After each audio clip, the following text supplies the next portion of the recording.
예수님께서 이제 십자가의 대속의 죽음, 우리를 위한, 우리의 죄악을 대신하기 위한 죽음의 길을 향해서 예루살렘에 입성했어요. 많은 무리들이 환영하면서 호산나 찬양을 합니다. 그때 유월절 명절을 지키려고 모여들었던 많은 인파 중에서 헬라인 몇 명이 거기 끼어 있었어요. 이 사람들이 빌립을 청해서 우리가 예수님 좀 만나기를 원한다. 전설에 의하면 이 헬라인들은 에데사라 하는 나라에서 왔다고 합니다. 이 에데사의 왕의 아들이 문둥병 들었는데 문둥병 고칠 수가 없지요. 그런데 이스라엘에 예수님이 예수 그리스도라는 분이 문둥병을 고친다, 죽은 자도 살렸다, 무리를 걸어간다, 별별 이 소리를 듣는데 거기에 이 에데사 왕이 귀가 열린 거예요. 그 예수 그리스도를 데리고 오라. 또 보니 거기에 예수님 핍박하는 사람들이 이번에 예수님 예루살렘에 들어오면 죽이려고 한다. 그런 위험한 곳에 그 예수를 거기 두지 말고 가서 얘기해가지고 왕의 아들의 문둥병도 고쳐주고, 그런 위험한 곳에 있는 것보다 이 에데사 왕국은 평화로운 곳이니까 왕의 고문으로 영원토록 아주 평안하도록 그렇게 평생을 여기서 모시도록 그렇게 교섭을 하라. 그렇게 해서 왔다는 거예요. 이 전설입니다. 그들은 이게 될지 안 될지 모르지만 빌립에게 얘기했어요. 그래서 빌립이 또 안드레에게 얘기했습니다. 안드레와 빌립이 함께 예수님께 말씀을 드렸습니다. 이때 예수님께서 그 얘기를 듣고 무슨 말씀을 하셨느냐? 인자의 영광을 얻을 때가 왔도다. 이렇게 얘기하신 거예요. 그 곁에서 듣고 있던 제자들은 인자의 영광, 예수님이 영광 얻을 때 이거 완전히 정치적인 왕이 되는구나. 이제 드디어 일어나시는구나. 세상적인 영광, 정치적인 영광으로 부귀 영광으로 생각했습니다. 흥분했습니다. 그런데 예수님은 전혀 다른 길. 그래서 예수님이 인자의 영광을 세 가지로 오늘 설명을 했어요. 예수님이 영광 얻는 길은 바로 이 십자가의 길을 통한 것인데 우리 모든 성도들이, 모든 교회가 이 길을 따라가기를 원하고 있는 거예요. 그래서 영광스러운 그리스도의 신부로 주님 앞에 서기를 주님이 원하고 있습니다. 우리가 살펴보면서 함께 은혜 받는 시간 되기를 주의 이름으로 축원합니다. 첫째로 예수님의 영광은 죽음에서 얻는 영광이라. 요한복음 12장 24절 한번 읽어봅니다. 시작. 내가 진실로 진실로 너희에게 이르노니 한 알의 밀이 땅에 떨어져 죽지 아니하면 한 알 그대로 있고 죽으면 많은 열매를 맺느니라. 아멘. 자, 예수님의 영광은 이 에데사 왕국에서 온 그 사신들을 따라서 가서 이 핍박과 고난이 있는 이곳을 떠나서 십자가 지지 않아도 되는 거예요. 그냥 그 편안한 곳에 가서 왕의 고문으로 일생을 편안하게 살 수 있는 그 영광을 예수님께서 얘기한 것이 아닙니다.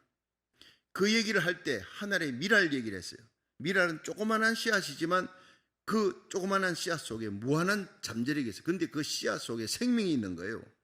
알갱이 그대로 있으면 이건 아무것도 싹도 나지 않고 꽃도 열매도 없습니다. 그런데 이것이 흙 속에 묻혀서 땅에 떨어지고 흙 속에 묻혀서 썩어야 씨앗이 죽어야 되는 거예요. 썩어야 되는 거예요.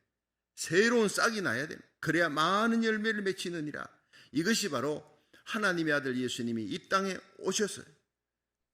일생을 고통과 가난한 자, 병든 자, 그들의 친구가 됐어요. 그들을 위로해주고 마지막에 십자가에 달려 죽으시는 거예요. 그래서 빌립보서 2장 6절에는 그는 근본 하나님의 본체셨다. 하나님의 영광 자체였습니다. 그러나 하나님과 동등됨을 취할 것으로 여기지 아니하시고 오히려 자기를 비워 종의 형체를 가져 사람들과 같이 되었고 사람의 모양으로 나타나셨으며 자기를 낮추시고 죽기까지 복종하셨으니 곧 십자가에 죽으심이라. 예수님에 대한 아이덴티티, 예수님의 정체성입니다. 원래 하나님이었다는 거예요. 하나님의 영광을 가지셨던 분이 이 땅에 오신 것은 십자가 지기 위해 오셨다는 거예요. 하늘의 미랄이 죽지 아니하면 하늘 그대로 있지만 죽으면 많은 열매를 맺느니라. 죽음에서 얻는 영광을 예수님이 말씀하고 있습니다. 서울에 가면 한강 인도교가 놓인 그 중지도가 있습니다. 그 중지도에는 하늘을 향해서 엄지손가락을 탁 세우고 있는 그런 군인이 한 사람이 있어요. 동상이 있어요. 이원동 상사입니다. 원래 중사였는데 1966년 2월 4일 고공 낙하 훈련 중에 낙하 훈련을 하다가 한 병사가 그냥 정신을 잃어버렸어요. 균형을 잃고 막 그냥 회전을 합니다. 절에 떨어지면 이제 죽습니다. 한강이 꽁꽁 얼어 있는데 그냥 떨어지면 죽는 거예요. 이원동 중사가 그냥 그쪽으로 사선을 긋고 날아가서 떨어지고 있는 그 병사의 낙하산을 펴주었습니다. 정신을 잃어버린 병사의 낙하산을 펴주고 자기는 낙하산을 펴려 할 너무 늦었어요. 이미 땅과 가까워서 꽁꽁은 한강 그곳에 추락해가지고 그 자리에서 즉사합니다. 그래서 그분의 죽음, 부활을 살리기 위해서 자기 목숨을 버렸던 이원동 중사를 기념해서 거기다가 이원동 상사를 1계급 특진하고 그리고 하늘을 향해 엄지손가락을 탁 세우고 있는 그 군인의 동상을 거기다 세워놨습니다. 이원동 상사를 잊지 말라. 이렇게 희생한 사람은 이런 영광의 사람이다. 세상 사람들이 앉으려고 싸우는 그 영광의 자리는 이긴 자의 영광이에요. 지배자의 영광, 섬김 받으려고 하는 영광입니다. 사람들이 기를 쓰고 열심히 공부합니다. 열심히 돈을 모읍니다. 그 자리에 올라가려고. 자기 영광을 누리려는 자리. 지금 10,000원이에요.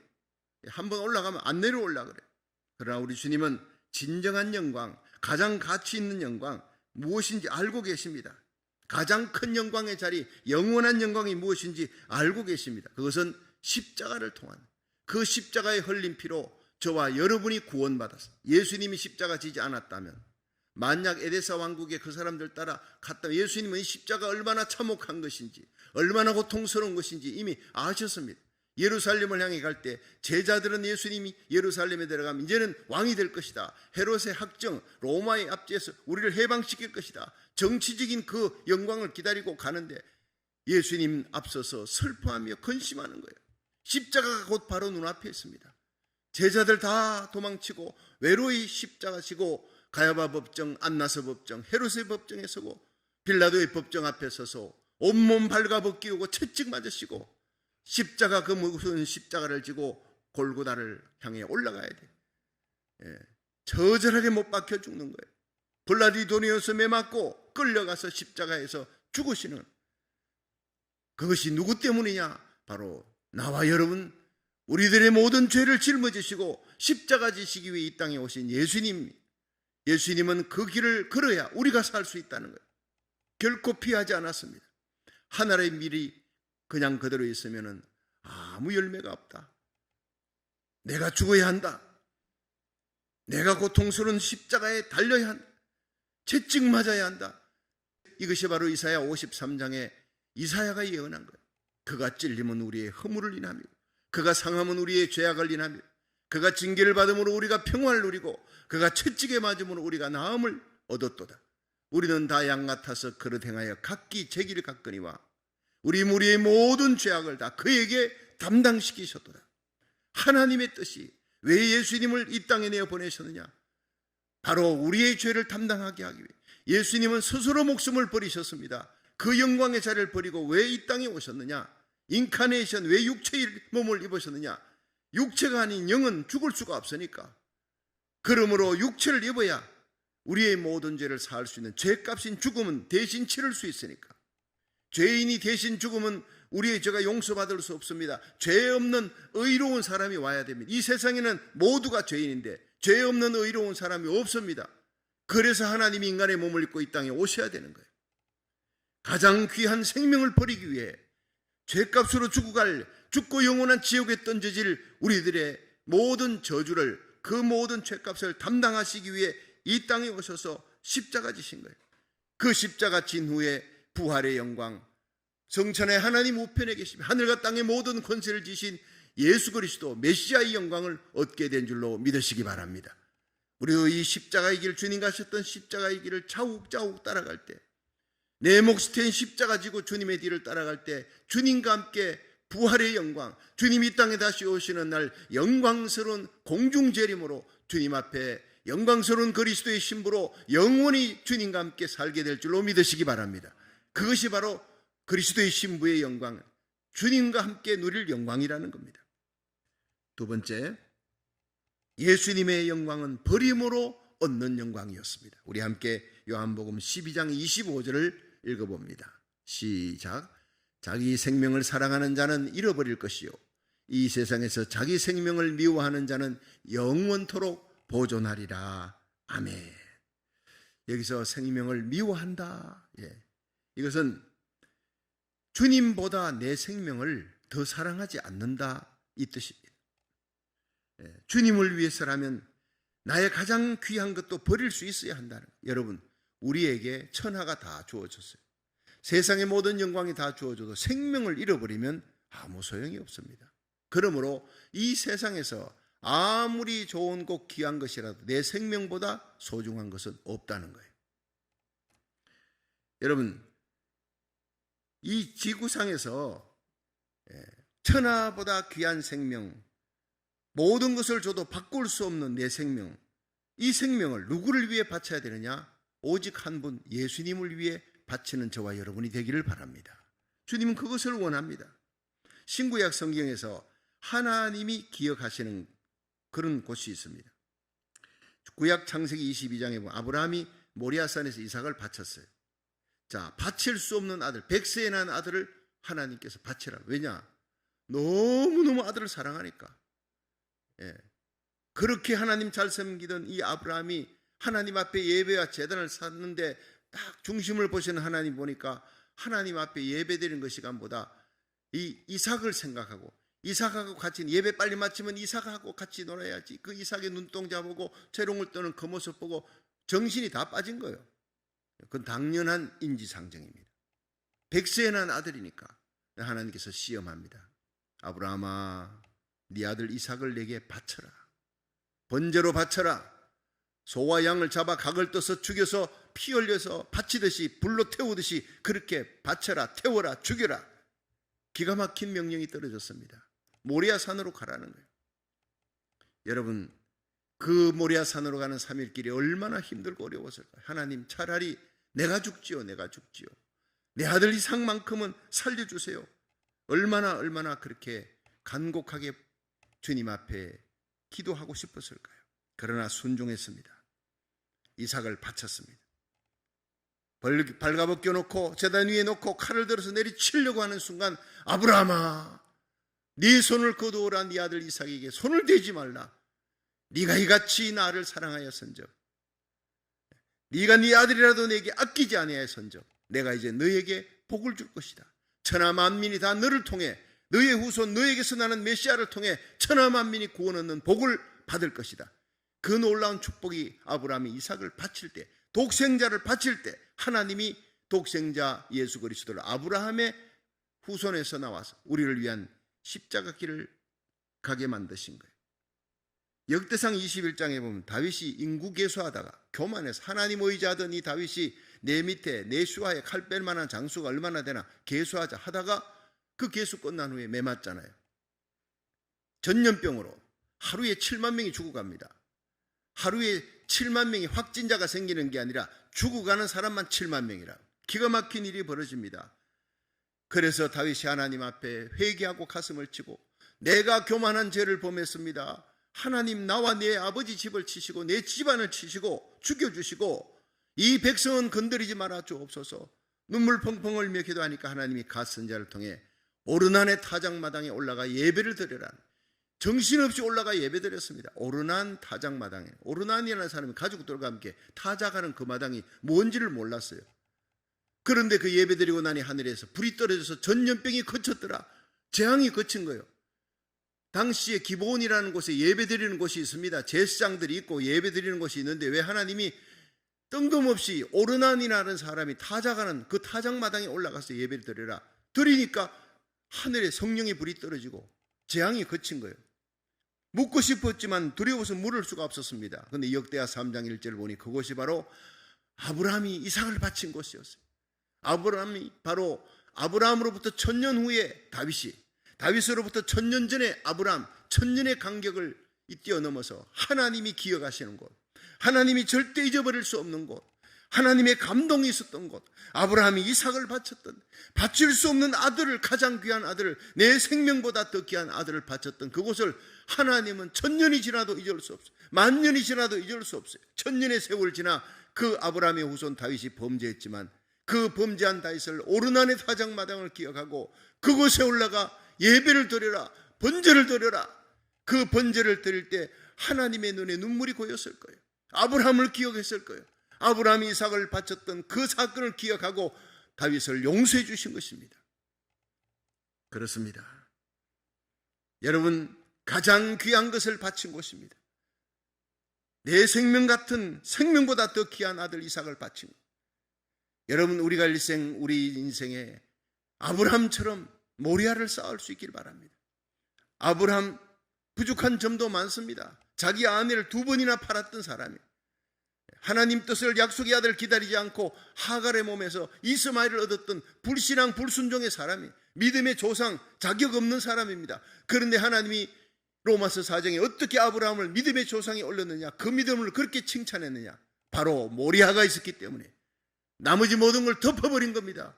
그 모리아 한 사건으로 하나님의 마음에 감동을 준 거예요.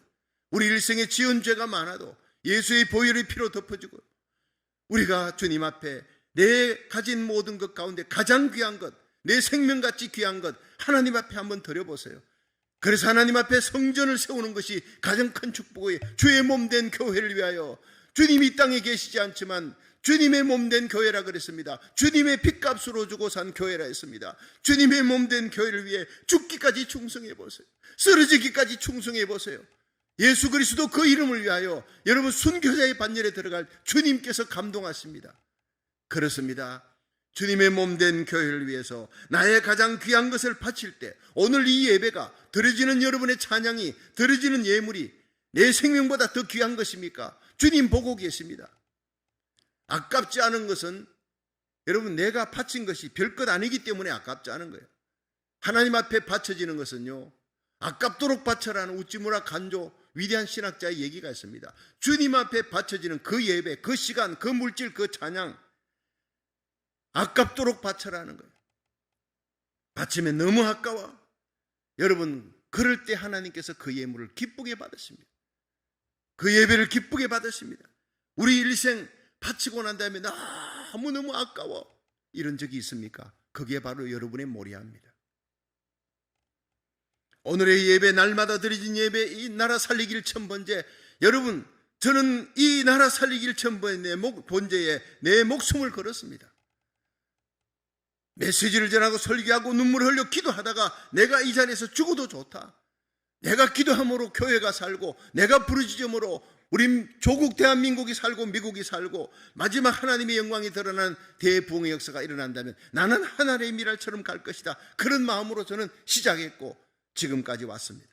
저와 여러분이 함께 우리의 작은 모리아를 쌓아 우리 주님의 마음에 감동을 줄 수 있는 거룩한 백성 되기를 주의 이름으로 축원합니다. 마지막 세 번째, 예수님의 영광은 섬김으로 얻는 영광이었습니다. 요한복음 12장 26절 한번 읽어봅니다. 시작.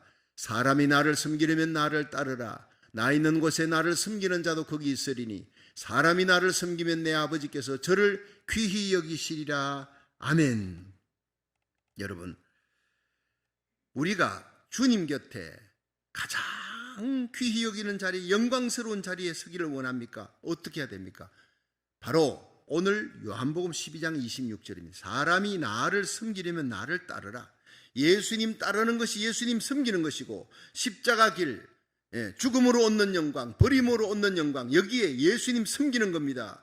주의 몸된 교회 섬기는 겁니다. 주님 핏값으로 주고 산 교회를 섬기는 겁니다.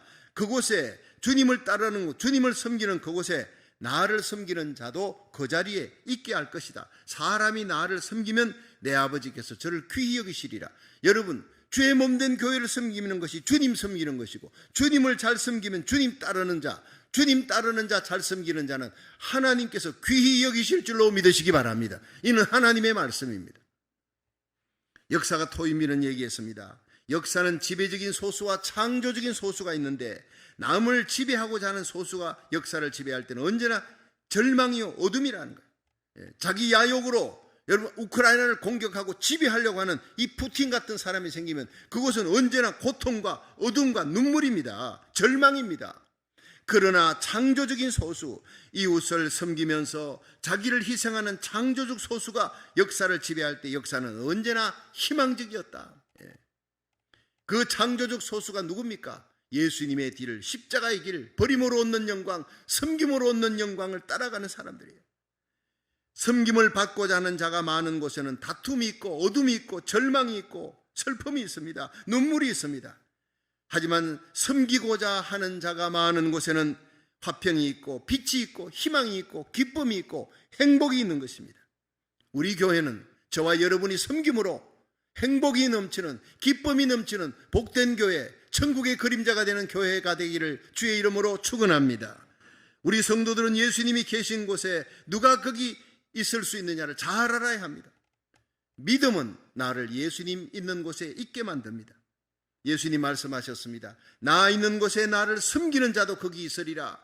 사람이 나를 섬기면 내 아버지께서 저를 귀히 여기시리라. 우리 주님 앞에 존귀 여김을 받기 원합니까? 하늘과 땅의 모든 권세를 지신 예수님이 존귀 여기는 교회, 존귀 여기는 목사, 장로, 집사, 권사 되기 원합니까? 주님이 존귀 여기는 성도가 되기를 주의 이름으로 축원합니다. 주님을 섬기는 것입니다. 십자가 길 가신 제 예수님, 자기 자신의 모든 것을 버리신, 우리를 위해 섬기신 그 예수님의 길을 따라가는 것입니다. 그런 사람이 주님께로부터 존귀 여김을 받게 된다고 성경은 얘기합니다. 요한복음 5장에 여러분, 예수님께서 베데스다 연못가에 38년 된 병자를 고치셨던 그 주님 어디 계시느냐? 오늘 이 자리에 계시는 줄로 믿으시기 바랍니다. 여러분, 제가 예루살렘, 이스라엘 다 성지순례 가봤더니 계시지 않아요. 예수님 부활하셨던 무덤 갔더니 무덤 문이 제쳐져 있는데 들어갔다 나오는데 보니 제쳐진 그 문에 He is not here, but he has risen. 그는 여기 계시지 않는다. 살아나셨느니라. 그때 제가 소문을 쳤습니다. 성지순례 따로 할 필요가 없다. 예수님이 어디 계십니까? 예수님은 살아나셨고 거기 계시지 않더라고요. 아무리 다녀봐도 주님이 계시지 않았어요. 여러분, 주님께서는 오늘 가난한 심령, 억울한 자, 고통당하는 자, 주님의 몸된 교회를 위해 섬기다가 힘들고 어려워 쓰러진 자, 이 세상을 바라보며 의로운 분노를 안고 불의와 싸우는 자, 그들 곁에 계시는 줄로 믿으시기 바랍니다. 베데스다 연못가에 오시는 주님, 가장 버려진 자에게 가까이 가시는 주님, 오늘 가장 내가 힘들고 어려운 삶 속에서 고통을 당하고 있다고 생각하십니까? 주님이 바로 여러분에게 가까이 가시는 줄로 믿으시기 바랍니다. 주님의 뒤를 따르는 자를 주님이 귀히 여기시는 거예요. 우리 교회가 주님이 주인 되시는 교회로 만드십시다. 주님의 영광을 드러내는 교회로 만드십시다. 주님을 잘 섬기는 교회가 되십시다. 그러면 주님이 귀히 여기실 줄로 믿으시기 바랍니다. 그럼 어떻게 이 땅에서 예수님을 잘 섬길 수 있을까요? 주님의 몸된 교회, 주님의 몸된 교회, 주님의 핏값으로 주고 산 몸된 교회 잘 섬기고 예배 잘 드리면 주님께서 귀히 여기신다는 거예요. 일본의 유명한 정치가요 교육가인 가다오카라는 사람이 있었어요. 이 사람이 정적에 의해서 억울한 일을 당하고 감옥에 들어갔어요. 그 감옥 안에서 변소 소지하는 일을 하다가 어느 날 요한복음 13장을 읽었더니 예수님이, 하나님의 아들 예수님이 제자들의 발을 씻기시는 그 글을 읽은 거예요. 감동을 받았어요. 감동을. 그때부터 자기는 예수님을 믿고 일생 동안 다른 사람의 더러운 발을 씻는데 헌신해야 되겠다. 발을 섬겨야 되겠다. 이렇게 결정을 했습니다. 그 후에 이분은요, 감옥에서 나와서 고치교회 장로가 됐습니다. 현관문 앞에서 성도들이 오면 이제 일본 교회는 다 신발 벗고 들어갑니다. 일본 교회는 또 안에 또 다다미가 있으니까 신발을 벗고, 그 신발을 벗으면 그 신발을 전부 다 이렇게 현관에서 정리를 하고 놔두는 거예요. 예배 마치고 나갈 때 신기 편하도록. 근데 어느 날 낯설은 일본군 장교가 거기에 들어왔어요. 예배 후에 보니 자기 신발이 없어진 거예요. 자기 신발 없다고 막 그냥 소리 지르는 거예요. 그때 노인이 와서, 장교님 신발은 아주 높은 귀한 분이니까 다른 곳에 잘 보관을 해두었습니다. 갖다가 정중하게 신겨드렸어요. 나중에 알고 보니 그 노인이 일본 시비의 중의원의 원장, 다시 말하면 한국어로 말하면 국회의장입니다. 국회의장, 높은 직위를 가진 국회의장 가다오카라는 걸 알았어요. 그분이 국회에서는 국회의장이지만 교회에 와서는 장로가 돼서 그것도 성도들의 신발 정리하는 일을 하는 거예요. 너무너무 놀랐다는 거예요. 그래서 그 장교가 그 다음부터 나도 이 장로님 곁에 서서 신발을 정리하겠습니다. 여러분, 우리 성도들이 직분과 연륜이 더할수록 주님의 십자가 길을 따르며 섬기고 성도를 섬기는 일에 매진할 수 있기를, 전심전력할 수 있기를 주의 이름으로 축원합니다. 거기에 진정한 영광이 있다는 것입니다. 사람이 나를 섬기려면 나를 따르라. 나 있는 곳에 나를 섬기는 자도 거기 있으리니 사람이 나를 섬기면 내 아버지께서 저를 귀히 여기시리라. 우리 교회 곧 얼마 있지 않으면 이제 장로 선거합니다. 권사한수 집사도 투표합니다. 왜 장로 되려고 하는 것입니까? 때가 되었으니까, 내 친구가 장로 되었으니까 나도 장로가 되니까 그렇게 다스리고 보기 좋아 보입니까? 아니올시다. 섬기는 자리여야 됩니다. 내가 섬기기 위해, 무릎 꿇고 성도들을 섬기기 위해 더 새벽기도 열심히 나와 기도하고 주님이 가셨던 십자가 길, 버림으로 얻는 영광, 십자가 지고로 내가 죽음으로 얻는 영광, 섬김으로 얻는 그 영광, 이게 주님 가신 그 길이니까 내 사랑 예수님을 섬기고 사랑하기 위해 주의 몸된 교회와 성도들을 이렇게 가다오카 장로처럼 신발로 섬기듯이 내가 섬기기 원합니다. 그런 사람이 장로가 되어야 마땅한 것입니다. 여러분, 주님과 함께 영광의 자리에 앉기를 원하십니까? 하나님께 귀히 여김을 받기 원합니까? 주님께서 가신 영광의 길을 걸어갈 수 있기를 주의 이름으로 축원합니다. 그 길은 죽음으로 얻는 영광이네, 버림으로 얻는 영광이네, 섬김으로 얻는 영광이, 하나밖에 없는 우리의 삶, 하나밖에 없는 우리의 생이 주님과 함께 십자가의 길을 걸어 마침내 주님과 함께 영광의 자리에 오를 수 있기를, 주님이 가장 귀히 여기는 저와 여러분이 되기를, 우리 자녀들이 되기를 주의 이름으로 축원합니다.